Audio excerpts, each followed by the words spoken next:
As we were headed back from Colorado to San Antonio after Thanksgiving weekend, we experienced a little difficulty.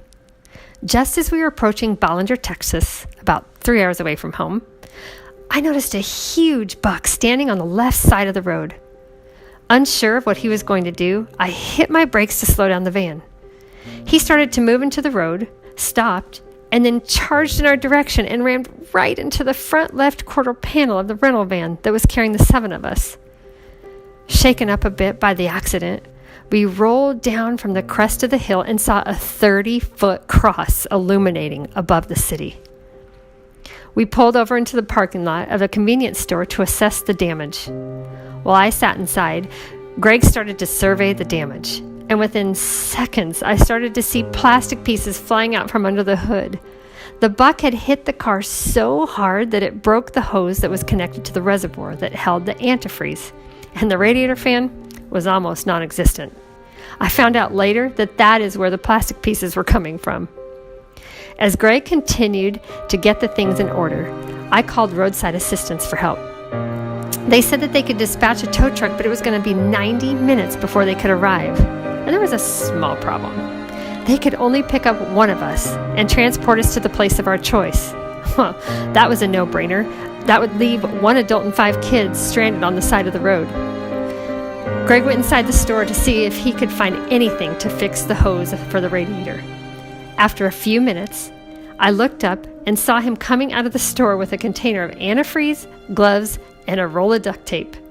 My St. Joseph of a husband, or possibly MacGyver, went to work not only to reattach the hose to the reservoir with the duct tape, but he also used it to stabilize the headlight that was dangling off to the side. Finally, we were back on the road, but not towards San Antonio. We had to travel 33 miles in the opposite direction to San Angelo, because that is where the closest rental car agency was located. Little did we know that it was going to take 5 hours to travel that distance. Because essentially we had no radiator fan, the car would shut off due to overheating, and we would have to wait for the engine to cool down before we could start again. It was pitch black on the road except for the starlit sky. The only sound in the vehicle was the continuous recitation of the Hail Marys that filled the air, but was interrupted intermittently by the sound of 18-wheelers whizzing by us. We finally arrived at San Angelo around 5:30 a.m., hungry and exhausted. However, our frustration was exacerbated when we went from hotel to hotel looking for a room. There were no rooms available due to the holiday weekend. At this moment, I was reminded of another family traveling through the night looking for a place to stay, but there was no room in the inn. However, the last place we called, the receptionist offered to contact all of the surrounding hotels that she could in order to find a place for us to stay. Alas, she called back and we found that there was 1 room left at the Residence Inn. At this time, I had to chuckle to myself.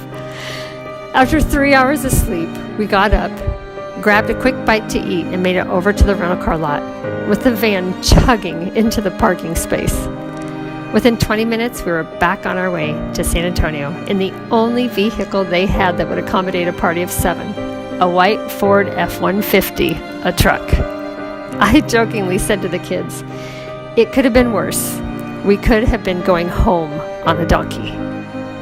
This allowed me to reflect on seriously the struggle of Mary and Joseph traveling on a donkey for miles and miles and miles to Bethlehem, and there was no room in the inn. Jesus was born in a stable.